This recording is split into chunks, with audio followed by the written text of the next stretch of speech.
ओमज्ञानतिमिरान्धस्य ज्ञानाञ्जनशलाकया चक्षुरुन्मीलितं येन तस्मै श्रीगुरवे नमः। वाञ्छाकल्पतरुभ्यश्च कृपा सिन्धुभ्यैव च पतितानां पावनेभ्यो वैष्णवेभ्यो नमो नमः। नमो महावदन्याय कृष्णप्रेम प्रदायते कृष्णाय कृष्ण चैतन्य नाम्ने गौरत्विषे नमः।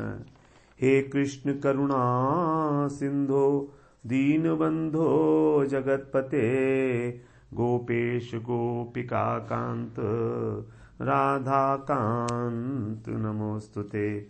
तप्त कांचन गौरांगी राधे वृंदावनेश्वरी वृषभानुसुते देवी प्रणमामि हरिप्रिये। वृंदायै तुलसीदेव्यै प्रियायै केशवस्य च कृष्णभक्तिप्रदे देवी सत्यवत्यै नमो नमः। श्री कृष्ण चैतन्य प्रभो नित्यानंद श्री अद्वैत गदाधर शिवसदि गौरभ शिवसदि गौरभक्त वृंद। हरे कृष्ण कृष्ण कृष्ण हरे हरे हरे राम राम राम हरे हरे। हरे कृष्णा।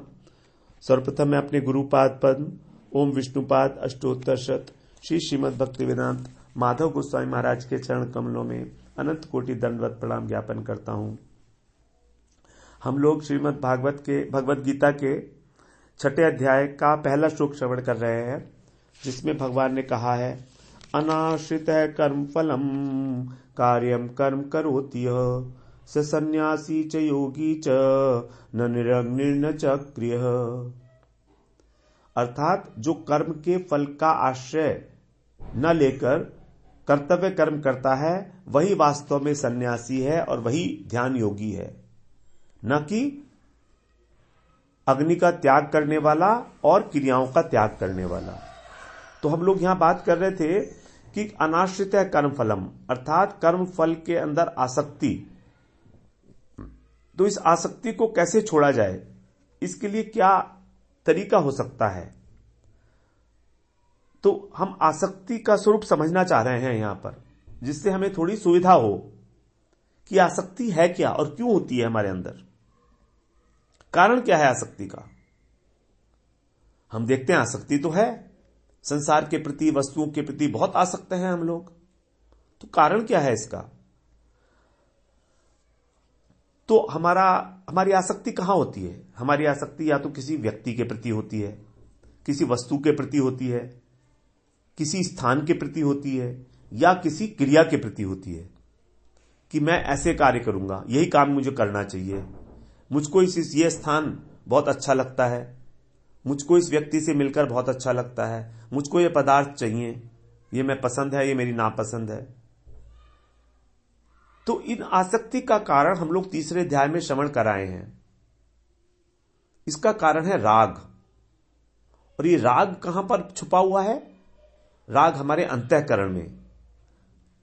हमारे अंतःकरण में 4 प्रकार की वृत्तियां हैं, मन, बुद्धि, अहंकार और चित्त। वहां पर जो चित्त है उसके अंदर अनेक अनेक पूर्व जन्मों के संस्कार संग्रहित रहते हैं, इकट्ठे रहते हैं उस चित्त के अंदर। और वो संस्कार जो है इंप्रेशंस के रूप में, वहां पर ही उन संस्कारों के अंदर ही राग छिपा होता है। तो राग के छिपने का कारण क्या हुआ, पूर्व जन्म के संस्कार। और दूसरा, जो इस जन्म में आज से पहले हमने यदि किसी व्यक्ति का, किसी वस्तु का संग किया है, हम उसके साथ रहे हैं, तो उससे हमको कुछ सुख की प्राप्ति हुई है अथवा दुख की प्राप्ति हुई है।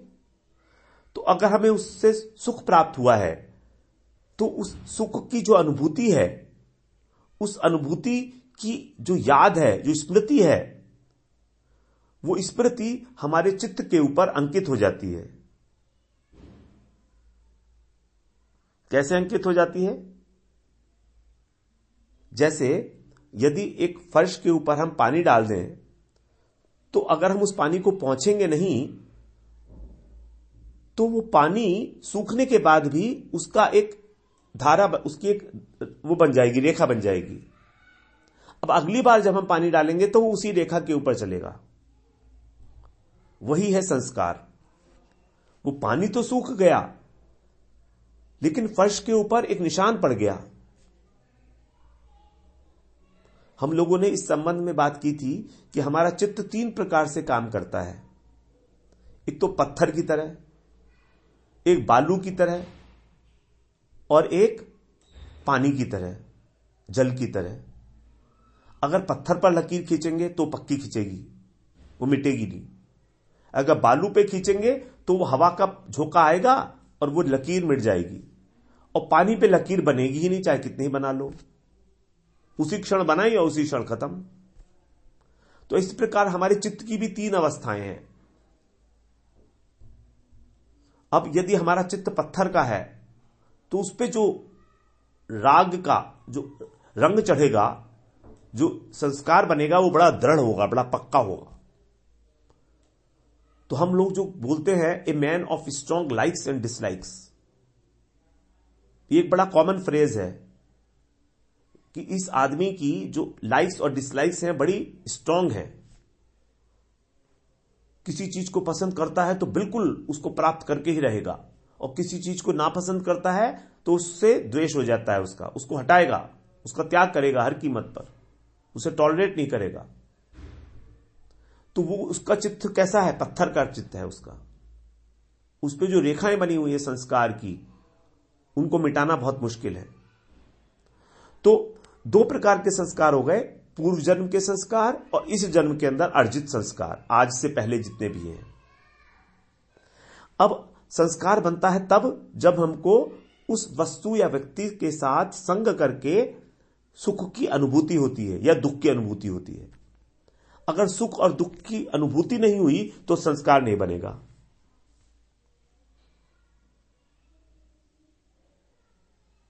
सुख और दुख की अनुभूति होने पर ही संस्कार बनता है, वरना संस्कार नहीं बनेगा।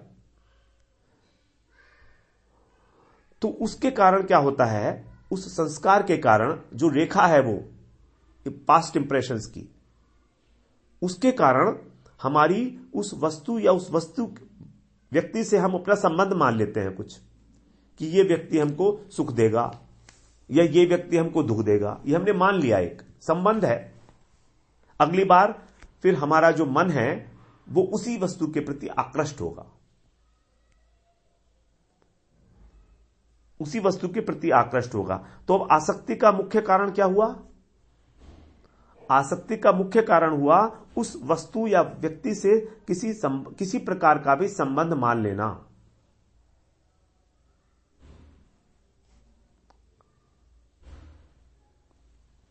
अब संबंध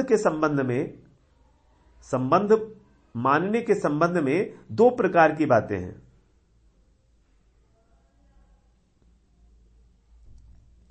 नंबर 1, संबंध जोड़ने की अपेक्षा संबंध तोड़ना आसान है। यह हमारे लिए एक अच्छी न्यूज है, एक अच्छा समाचार है, ये एक अच्छा सिद्धांत है जो हमारे फेवर में जाता है। संबंध जोड़ने की अपेक्षा संबंध तोड़ना आसान है। अब हम इसी सिद्धांत का उपयोग करने जा रहे हैं यहां पर अपनी आसक्ति को कम करने के लिए।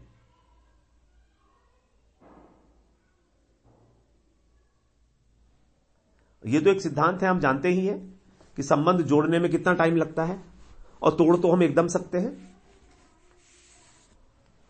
अपने घर में भी हम देखते हैं उदाहरण, जैसे हम बचपन में मानते हैं, क्या मानते हैं कि हम बालक हैं,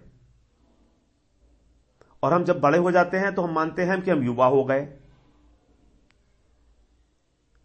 बचपन में हम मानते हैं कि खिलौने मेरे हैं, और जैसे युवा हो जाते हैं वैसे ही सोचते हैं कि ये रुपए पैसे मेरे हैं।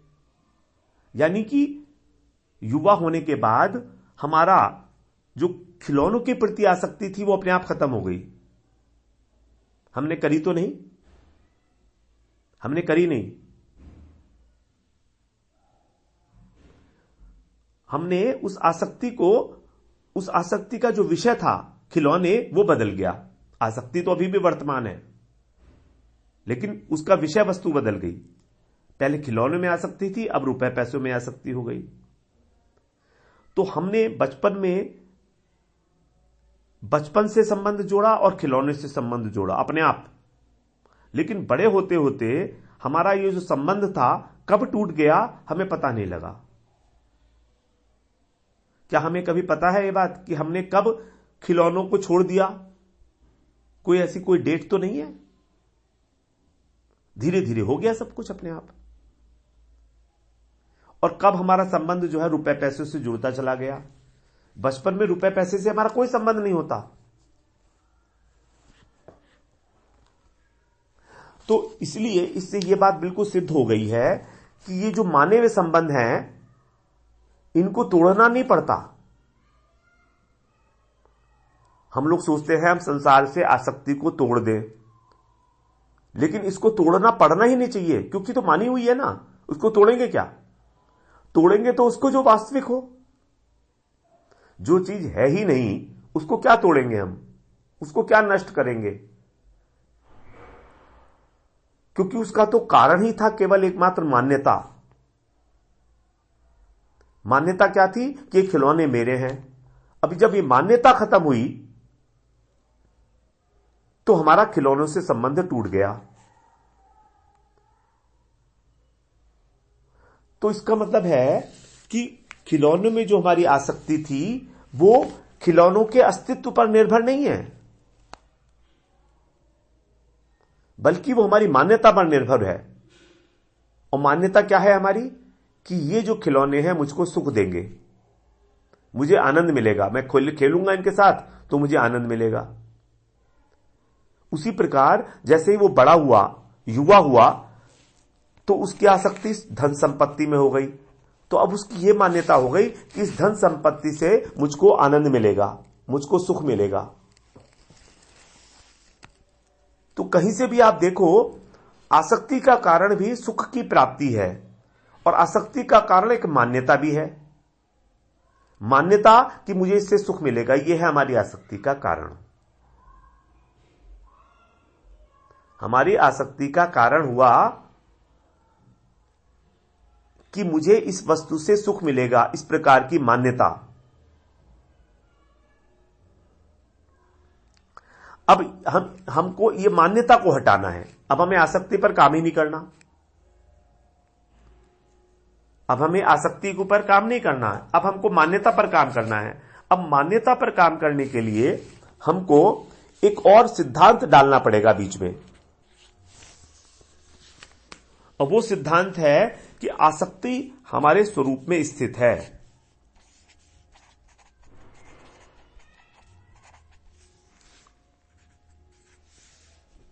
वो ये सिद्धांत है कि आसक्ति हमारे स्वरूप में है, हमारी आत्मा का धर्म है। क्योंकि आत्मा एक चेतन वस्तु है। हम लोग पहले श्रवण कराए हैं, आत्मा एक चेतन वस्तु है और चेतन वस्तु में 3 प्रकार की शक्तियां देखी जाती हैं: इच्छा शक्ति, अनुभव शक्ति और क्रिया शक्ति। तो यदि आत्मा चेतन है तो उसके अंदर इच्छा रहेगी ही रहेगी। इन तीनों में से एक ना एक रहेगी ही रहेगी। अगर तीनों में से एक भी नहीं है तो वो चेतन वस्तु नहीं हुई। जैसे अगर हम देखते हैं पेड़ पौधे में क्या है? इच्छा शक्ति, अनुभव शक्ति और क्रिया शक्ति। तो उसमें क्या है? अनुभव शक्ति है। पेड़ पौधे भी अनुभव करते हैं अपने चारों तरफ का जो वातावरण है। और क्रिया शक्ति तो देख ही रहे हैं, ग्रोथ हो रही है उनकी, बढ़ रहे हैं वो, तो क्रिया हो रही है।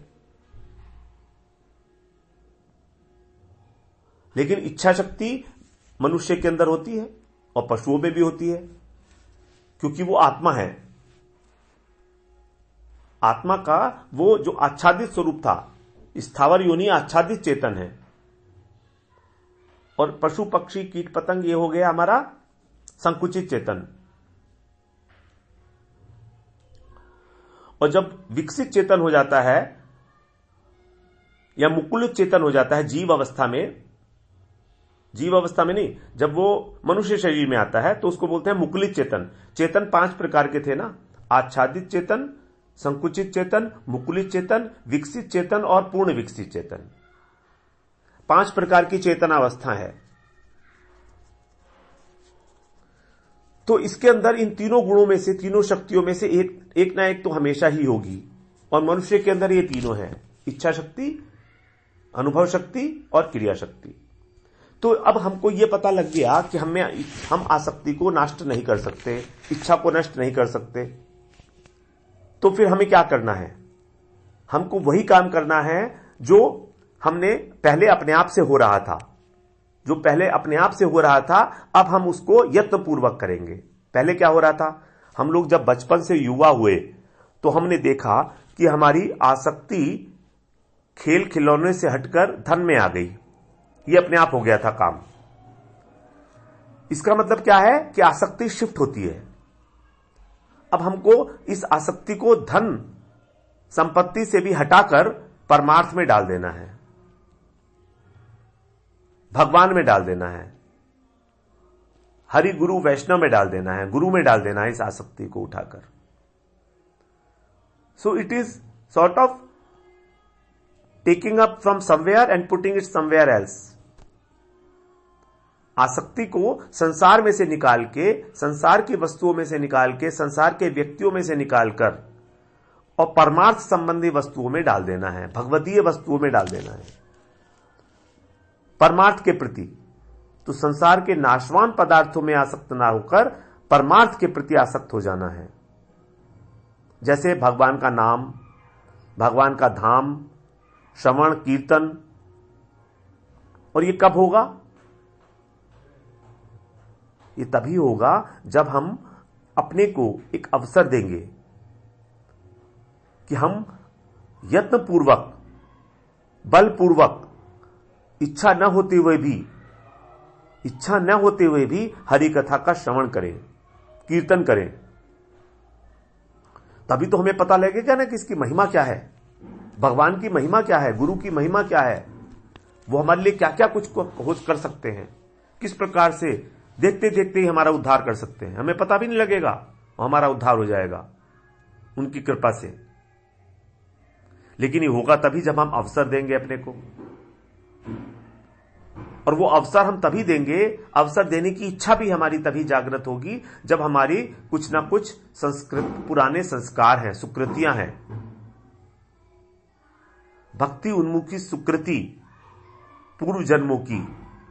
उसी के कारण हमारे को मन में रुचि पैदा होगी कि हम कथा श्रवण करें, और कथा को श्रवण करके उसमें हमारी श्रद्धा उत्पन्न होगी।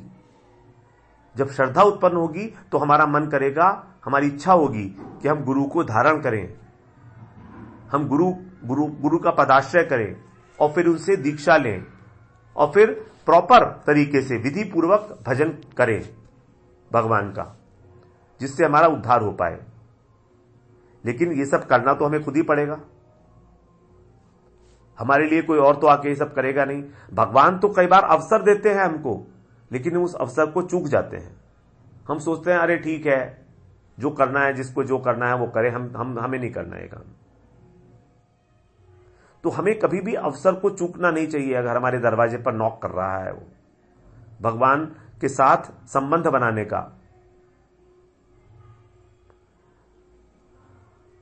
तो क्या होगा? और इसके अंदर बड़ा अच्छा है कि जब हम भगवान की कथा को श्रवण करेंगे तो हम धीरे धीरे सत्वगुण में आ जाएंगे, तमोगुण रजोगुण से पार करके सत्वगुण में।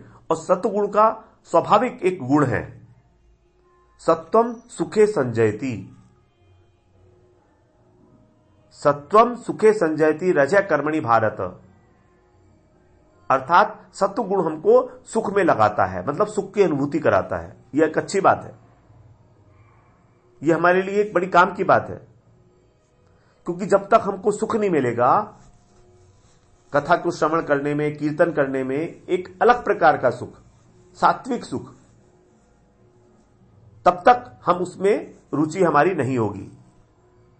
तो हमारी आसक्ति को शिफ्ट कौन करेगा भगवान की ओर? हमारा सत्व गुण। जब हम ज्यादा से ज्यादा समय तक सत्व गुण में स्थित होकर भगवान की कथा को श्रवण करेंगे, साधुओं का संग करेंगे, धाम की परिक्रमा करेंगे, हरे कृष्णा मंत्र का जाप करेंगे और लगातार करेंगे, तब हमको एक सुख की अनुभूति होगी।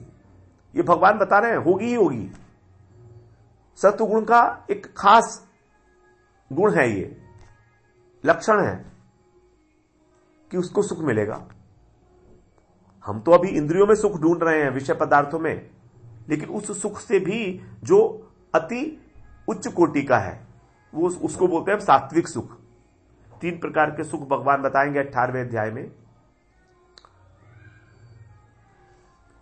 तो जड़ पदार्थों से हमारी जो आसक्ति है वो कब हो जाएगी, और भगवतीय वस्तुओं में अर्थात एकादशी करने में, तुलसी परिक्रमा करने में, तुलसी का सेवन करने में, साधुओं का संग करने में, धाम की परिक्रमा करने में, वृंदावन गए, वहां पर परिक्रमा की, साधु संग किया, हरि कथा श्रवण करी, इस सब में हमारी रुचि पैदा हो जाएगी। तो हमारी आसक्ति धीरे धीरे संसार से कम होकर भगवान में लग जाएगी। तो ये होगा कब? जब हम अभ्यास करेंगे, बार बार करेंगे। क्योंकि आसक्ति को बदलना इतना आसान नहीं है। पुराने संस्कार जो हैं वो बड़े प्रबल है। देखिए 2 प्रकार के संस्कार हो गए, पुराने संस्कार और इस जन्म के भी अभी तक के किए हुए संस्कार। ये सारे के सारे दोनों संस्कार मिलके हमको भगवान से विमुख करेंगे। इसीलिए हमको यत्नपूर्वक भजन करना पड़ेगा, साधु संग करना पड़ेगा, जिससे कि जो आधुनिक संस्कार हैं वो पुराने संस्कारों को दबा दे। संसार के प्रति हमारा जो रुझान है, जो आसक्ति है, उसको कम कर दें।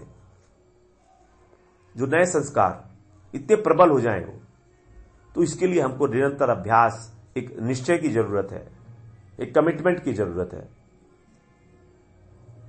अगर हम ऐसा करते हैं तो हमें पता भी नहीं लगेगा कि कब हमारी आसक्ति संसार से कम होती चली गई और भगवान में आ गई। और ये सब आप लोगों को अनुभव हो चुका होगा अभी तक कि किस प्रकार हम लोगों को भगवत गीता का श्रवण करना ही एक हमारी आदत बन गई है, जो लोग इसका निरंतर कर रहे हैं श्रवण। जो इसका निरंतर श्रवण कर रहे हैं वो इसके बिना अब रह नहीं पाएंगे। उनको कुछ ना कुछ चाहिए, हरि कथा, भगवत गीता हो, भागवत हो, उनका उधर रुचि हो गई है, आसक्ति हो गई है। तो कब ये सब होगा हमें पता भी नहीं लगेगा। और इस बात का कैसे पता लगेगा?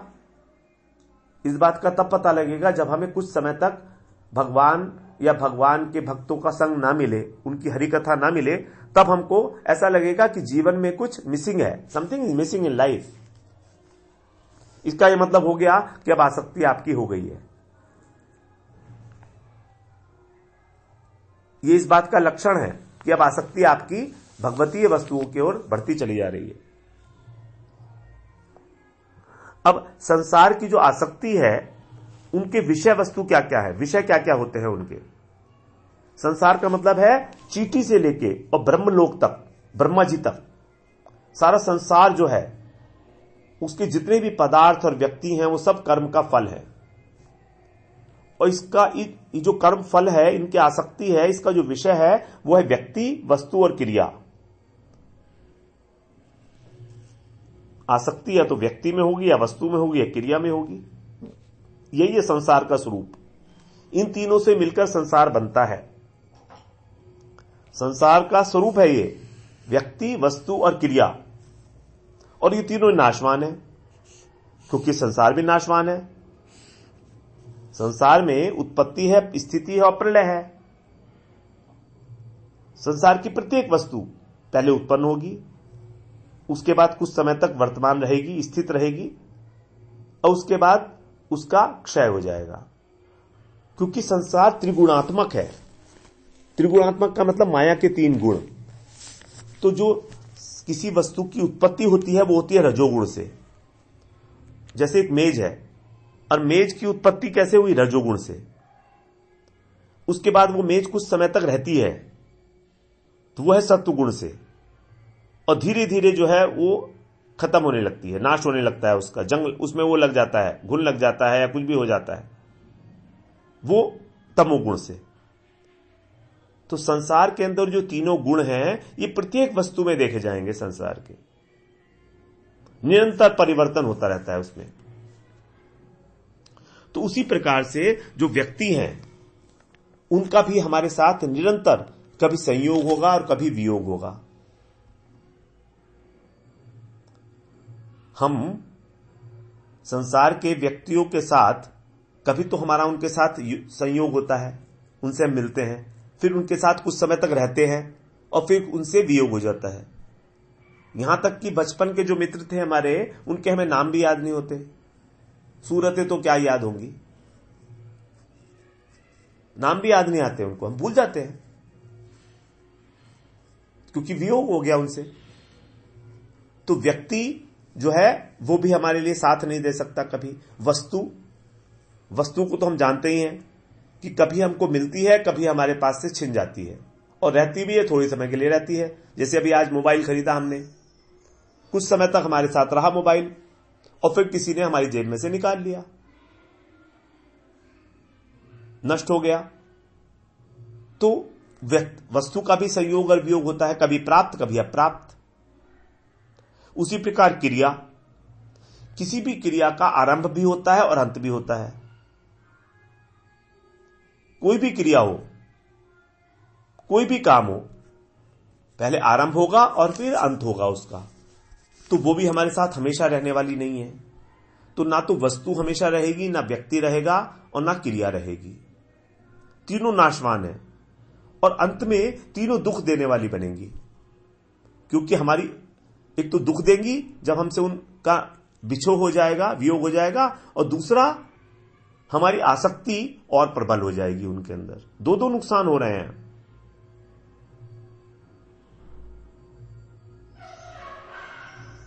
अब वो दुख देने वाली ही होगी, इसका क्या प्रमाण है? इसके लिए भगवान ने 5वें अध्याय में 22वें श्लोक में बताया है, यही संस्पर्श जाब होगा दुख योनय एवते। संस्पर्श जाब होगा कि जो संसार रूपी भोग हैं, जब इनका स्पर्श होता है विषयों का हमारी इंद्रियों से, तो कैसे हैं? दुख योनय एवते, ये सारे के सारे दुख देने वाले हैं, दुख की योनि स्वरूप है, दुख की उत्पत्ति का कारण है। ये जितनी भी संसार के वस्तु हो, व्यक्ति हो, क्रिया हो। इसीलिए हमको इन तीनों का आश्रय ना लेकर केवल जो अपने आप से कर्तव्य कर्म हमारे आगे किसी एक समय विशेष में उपस्थित होता है, उस कर्तव्य कर्म को हमें अच्छी प्रकार से करना चाहिए, भली भांति, सावधानी पूर्वक, तत्परता से। वही है सच्चा योगी और वही है सच्चा सन्यासी, क्योंकि उसने संसार का आश्रय त्याग दिया है और भगवान को अपना आश्रय बना लिया है। भगवतीय वस्तु में उसका जो है वो आसक्ति हो गई है। तभी भगवान ने 4थे अध्याय के 10वें श्लोक में कहा था वो व्यक्ति कैसा है, वीत राग भय क्रोधा मनमया मामुपाश्रिता। मामुपाश्रिता यानी जिसने मेरा आश्रय ले लिया है, तो कर्म फल का आश्रय छोड़कर, अनाश्रित है कर्म फलम, और यहां पर कह रहे हैं मनमया मामुपाश्रिता, जो मेरे ही आश्रय में आ गया है, वह व्यक्ति क्या होता है, बहवो ज्ञान तपसा पूता मद भावम आगता, वो मेरे ही भाव को प्राप्त करता है। अनेक अनेक ज्ञानी लोग जो ज्ञान रूपी तप से पवित्र हो चुके हैं, वो मेरे भाव को प्राप्त करते हैं। भगवान ने यहां पर 2 बातें बताई थी, मनमया और मामुपाश्रिता, जो मेरे में ही जो पूरा भगवानमय हो गए हैं, जिनकी सारी क्रियाएं भगवान की प्रसन्नता के लिए हैं, सारे विचार मन, बुद्धि, सब कुछ, और जो भगवान का ही आश्रय लिए हुए हैं। तो हमको संसार का आश्रय, कर्म फल का आश्रय छोड़कर भगवान का आश्रय लेंगे, तभी हमारा काम बनेगा। तो अब हम लोग फिर अगली बार बात करेंगे कि सन्यासी कौन है और योगी कौन है। वांछा कल्पतरुभ्यश्च कृपा सिंधुभ्य एव च पतितानां पावनेभ्यो वैष्णवेभ्यो नमो नमः।